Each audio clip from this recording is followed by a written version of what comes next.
एक सुंदर वन जंगल की है। एक दिन टुनटुनी के माता पिता दोनों के ही हादसे में मौत हो गई थी। टुनटुनी चिड़िया के पिता अंडे के पराठे का ठेला लगाते थे। माता पिता के गुजर जाने के बाद टुनटुनी चिड़िया ने अंडे पराठे का ठेला लगाना शुरू कर दिया। टुनटुनी चिड़िया का एक छोटा भाई भी था जिसका नाम कालू था। माता पिता की मौत के बाद टुनटुनी चिड़िया ने कालू की पूरी जिम्मेदारी संभाल रखी थी। टुनटुनी चिड़िया शाम को अंडे का पराठे का ठेला लगाती।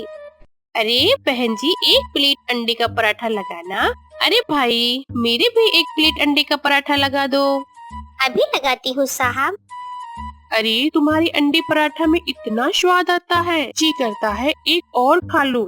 दोस्तों, कल के वीडियो में आपने इतने कम लाइक क्यों दिए? मुझे बहुत बुरा लगता है। दोस्तों, जब मैं आपके कहने पर वीडियो बनाती हूँ तो आप बहुत कम लाइक करते हो। ऐसा क्यों? जब आप कम लाइक करते हो तो मुझे वीडियो बनाने में बिल्कुल अच्छा नहीं लगता है और मेरा मन भी नहीं करता है। तो प्लीज दोस्तों, आप इस वीडियो पर जाकर लाइक तो दे दो। एक तो लाइक कर दो प्लीज। इस तरह टूनी चिड़िया एक पराठा और दे देती है। ये लो साहब। टूनी चिड़िया के पुराने बंद ग्राहक पक्षी फिर से उसके पास आने लगे थे, जो कभी उसके पिता के बनाए हुए अंडे के पराठे खाते थे। वो अब टुनटुनी के बनाए हुए अंडे के पराठे खाने में टुनटुनी के भाई कालू का भी धीरे धीरे मन लगने लगा। और एक दिन दीदी, स्कूल के सभी दोस्त हवाई मोटर से बादलों में घूमने जा रहे हैं। दीदी, मुझे भी हवाई मोटर से बादलों में घूमने जाना है। आप मुझे 500 रुपए दे दो ना दीदी। 500 रुपए? इतनी कमाई नहीं है मेरी कि मैं तुझे घूमने के लिए 500 रुपए दे दूं। तू जानता है ना कि जो कमाई होती है उसकी आधी कमाई से सामान लाना पड़ता है, जो सामान लाने में ही चली जाती है और बाकी के बचे हुए पैसों से घर का खर्च चलता है। दिन रात मेहनत करके मैं तुझे पढ़ा रही हूँ कि ताकि तू बड़ा होकर मेरी तरह अंडा पराठा न बेचे। तू पढ़ाई में ध्यान लगा और पढ़ लिख कर अमीर पक्षी बन जा। कौआ बुरे मन से दीदी की तरफ हाँ कह के तो चला जाता है, पर वो जब स्कूल पहुंचता है तो स्कूल में उसका दोस्त बंटी कबूतर कहता है, तू बादलों में घूमने के लिए पैसे लाया है ना? नहीं, दीदी ने मना कर दिया। दीदी नहीं चाहती है कि तू कहीं घूमे। लगता है तेरी दीदी नहीं चाहती है कि तू कहीं घूमे फिरे। अरे चल चल, अब तू यहाँ से बाहर चल, भाग यहाँ से। अब कालू कौवे का दोस्त उसे एक शराब की बोतल देता है और फिर दोनों शराब पीने लगते हैं। कालू को अब धीरे धीरे शराब पीने की आदत लग जाती है, जिसके लिए वह अंडे चुरा कर बेचने लगता है। और जब टुनटुनी चिड़िया अंडे का पराठा बनाती है तब कालू कौवा उसकी मदद करने के बहाने वहाँ पर खड़ा हो जाता है और रोज 2-4 अंडे बेच देता है और इन्हीं पैसों से फिर वो शराब पीता है। अरे, मैंने तो 4 कैरेट अंडे लिए थे, लेकिन सभी कैरेट में एक से एक अंडा गायब है। टुनटुनी चिड़िया अंडे वाले की दुकान पर जाती है। अरे हरी काका, तुमने चारों कैरेट में से एक एक अंडा कम करके मुझे क्यों दिया है? कैसी बात कर रही हो बिटिया? हमने पहले तो ऐसा कभी नहीं किया कि तुम्हें कभी कम अंडे दिए हो। मैंने जब भी दिया तुम्हें हमेशा पूरे ही अंडे दिए हैं। तुम ठीक से चेक करो। फिर एक दिन दीदी का ध्यान तो ग्राहकों के अंडा पराठे बनाने में लगा हुआ था। मैं आज ज्यादा से ज्यादा अंडे चुरा लेता हूँ। इसे बेचकर मैं ठंडी शराब की बोतल लूंगा। बहुत गर्मी भी तो है ना, और ऐसी गर्मी में ठंडी शराब जब पीऊंगा तो बहुत ही आनंद आएगा। इस तरह कालू कौवा टूनी चिड़िया से नजरें बचाकर रोज ज्यादा से ज्यादा अंडे चुराने लगता है। अरे भाई, अंडे रोज चोरी हो रहे हैं, मुझे बहुत घाटा हो रहा है। इस तरह तो मेरा काम चौपट हो जाएगा। दीदी, वो अंडे वाला तुम्हें कम अंडे देता है। इस बार तुम ध्यान से देखना, नहीं तो वो पूरे अंडे ही देता है। नहीं नहीं, वो तो पूरे ही अंडे देता है, चोर कोई और ही है। कालू कौवा रोज शाम को थोड़ी देर के लिए ठेले के पास आता और फिर गायब हो जाता था। यह बात टुनटुनी चिड़िया काफी दिन से नोटिस कर रही थी और टुनटुनी को कालू कौवे पर शक हो जाता है। दूसरे दिन शाम को टुनटुनी चिड़िया अपना ठेला लगाती है। उस दिन उसके ठेले पर ज्यादा डिमांड आई थी। अरे बहन जी, एक प्लेट अंडा और लगाना। 1 प्लेट अंडा पराठा लगाना। मेरे लिए डबल एग पराठा लगा दो।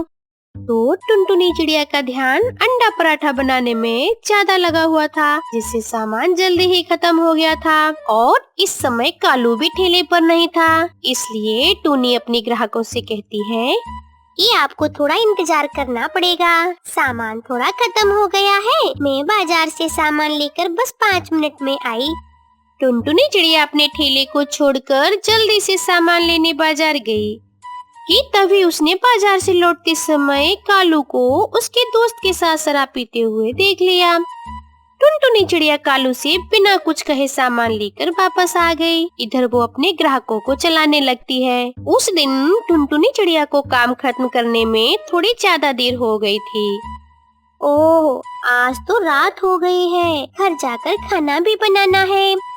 टुनटुनी चिड़िया अपना सामान समेट रही थी कि तभी वहाँ पर एक दुष्ट चील आ जाता है और टुनटुनी के ठेले पर आकर बोला, ए चिड़िया, इतनी रात को यहाँ क्या कर रही है? मैं घर जा रही हूँ, बस अपना सामान रख रही थी। जानी, पहले मुझे 1 प्लेट अंडा का पराठा लगा दे। सब अंडे खत्म हो गए हैं, इसीलिए तो आज घर जाने में देर हो गई है साहब। क्या कहा? अंडे खत्म हो गए हैं? इतना कहकर चील ने टुनटुनी चिड़िया का ठेला पलट दिया। जिस ठेले पर सारा सामान था वो सारा सामान जमीन पर गिर गया। टुनटुनी चिड़िया का तो बहुत नुकसान हो गया था, लेकिन उस चील को इससे भी मन नहीं भरा, तो उसने टुनटुनी चिड़िया के ठेले पर डंडे बरसाने शुरू कर दिए और टुनटुनी का ठेला तोड़ दिया। टुनटुनी वहाँ बैठकर जोर जोर से रोने लगती है।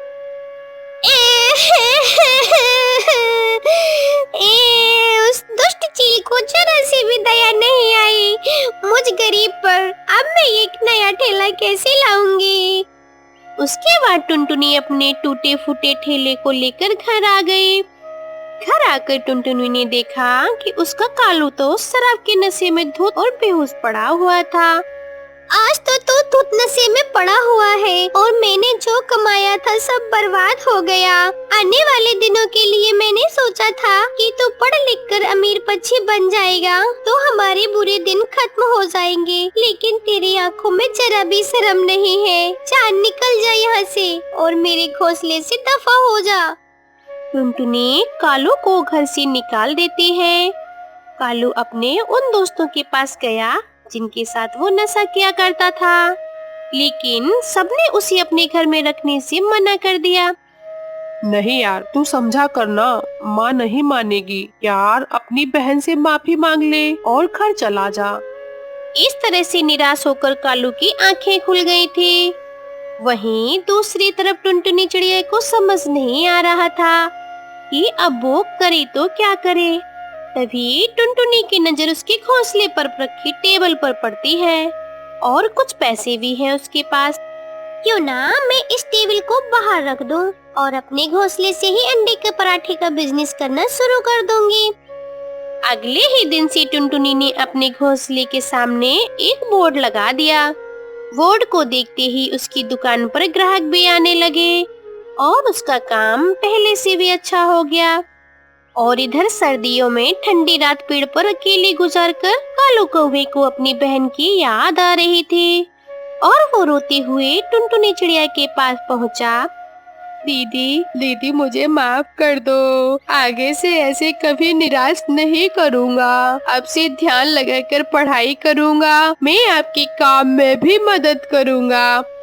उस दिन के बाद कालू में सुधार आ जाता है और फिर टुनटुनी चिड़िया उसे माफ भी कर देती है और वो अपनी बहन के साथ मन लगाकर काम करता है।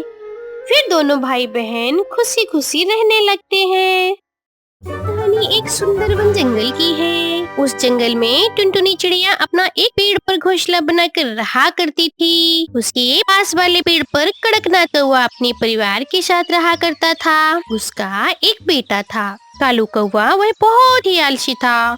कुछ दिन पहले ही टुनटुनी चिड़िया ने अंडा दिया था और आज वह उस अंडे से एक नन्ही सी चिड़िया बाहर आती है। आज मेरा माँ बनने का सपना पूरा हो गया। मेरी बेटी कितनी मासूम है, मैं इसे कभी भी कोई परेशानी नहीं आने दूंगी। इसी तरह कुछ दिन गुजर जाते हैं। कि एक दिन टुनटुनी चिड़िया भोजन की तलाश में जा रही थी। तभी कालू कौवा उसके घोंसले के पास आता है। अरे कालू भैया, अच्छा हुआ जो तुम आ गए। मैं अभी आपके पास आने ही वाली थी। क्यों, क्या हुआ? भैया, मैं भोजन की तलाश में जा रही हूँ। आप मेरी बच्ची का ख्याल रखिएगा। मैं अभी आ जाऊंगी। ठीक है बहन, तुम जाओ, मैं तुम्हारे बच्चे का ख्याल रखूंगा, लेकिन आते समय मेरे लिए भी भोजन लेते आना। हाँ हाँ कालू भैया, आप चिंता मत करिए, मैं जरूर लेती आऊंगी आपका भी भोजन। इतना कहकर टुनटुनी चिड़िया भोजन की तलाश में चली जाती है। कालू कौवा चिड़िया की बेटी की देखभाल करने लगता है। थोड़ी देर बाद जब टुनटुनी भोजन लेकर आती है। कालू भैया, आपका बहुत बहुत धन्यवाद जो आपने मेरी बच्ची की देखभाल की है। यह लीजिए, मैं आपके लिए भी भोजन लेकर आई हूँ। ठीक है टुनटुनी चिड़िया, अब तुम अपनी बच्ची का ख्याल रखो, मैं अपने घर जा रहा हूँ। इस तरह टुनटुनी चिड़िया रोज भोजन लेकर आती है और कालू कौवा बैठा ही बैठा खाता है। धीरे धीरे कई महीने गुजर जाते हैं और बारिश का मौसम शुरू हो जाता है। तब एक दिन टुनटुनी चिड़िया कहती है, मैं इस बारिश में अपनी बेटी को कैसे बचाऊं? मेरी बेटी इस बारिश में भीग रही है। मैं कालू के पास जाकर मदद मांगती हूँ, शायद कालू कोई मेरी मदद करे। इस तरह टुनटुनी चिड़िया कालू के पास जाती है। कालू भैया, इस बारिश में मेरा घोंसला पूरा भीग गया है। अब मेरा घोंसला पता नहीं कब टूट जाए। आप मुझे अपने घोंसले में रहने दे सकते हैं? मैं अपनी बेटी को अपने साथ लेकर आई हूँ। टुनटुनी चिड़िया, मैं तुम्हें साफ साफ बता देता हूँ, मेरे घोंसले में इतनी जगह नहीं है कि मैं तुम दोनों माँ और बेटी को रख सकूँ। तुम कोई दूसरा आशियाना देखो। टुनटुनी चिड़िया मन मटोल कर वहाँ से चली जाती है। धीरे धीरे बारिश तेज हो रही थी कि अचानक टुनटुनी चिड़िया को एक पेड़ में बड़ा सा सुराग दिखाई देता है। टुनटुनी चिड़िया अपनी बेटी को लेकर उस सुराग में छिप जाती है और फिर जब सुबह हो जाती है तब वो देखती है कि बारिश रुकने का नाम ही नहीं ले रही है। फिर टुनटुनी चिड़िया अपने घोंसले का मरम्मत करने लगती है। अब टुनटुनी चिड़िया का घर बारिश में भीगने से बच जाता है और इस बार टुनटुनी चिड़िया अपने घोंसले को छाते से ढक देती है। इधर कालू कौवा टुनटुनी के घोंसले को देखकर कहता है, अरे टुनटुनी चिड़िया तो बहुत ही चालाक निकली। इसने तो अपने घोंसले को छाते से ढक लिया है। मैं किसी तरीके से मौका देखकर इसका छाता चुरा लूंगा और फिर मैं अपने घोंसले में लगा दूंगा। एक दिन जब टुनटुनी चिड़िया अपनी बेटी के साथ भोजन की तलाश में गई हुई थी, तभी कालू कौवा टुनटुनी चिड़िया के छाते को चुरा लेता है और उसे अपने घोंसले में लगाने लगता है। तभी भुल्ला चील भी वहाँ आ जाता है और वो कालू से छाता छीन लेता है। कालू कौवे, तुमने बहुत गलत किया। तुमने टुनटुनी चिड़िया का छाता चुरा लिया है। अभी जाओ, जा करके ये छाता टुनटुनी चिड़िया के घोंसले में लगाओ, और अगर तुमने ऐसा नहीं किया तो मैं तुम्हें मार डालूंगा। भुल्ला चील की डर से कालू कौवा छाता ले जाकर टुनटुनी चिड़िया के घोंसले में लगा देता है। फिर उस जंगल के सारे पक्षी और टुनटुनी चिड़िया अपनी बच्ची के साथ खुशी खुशी रहने लगते हैं।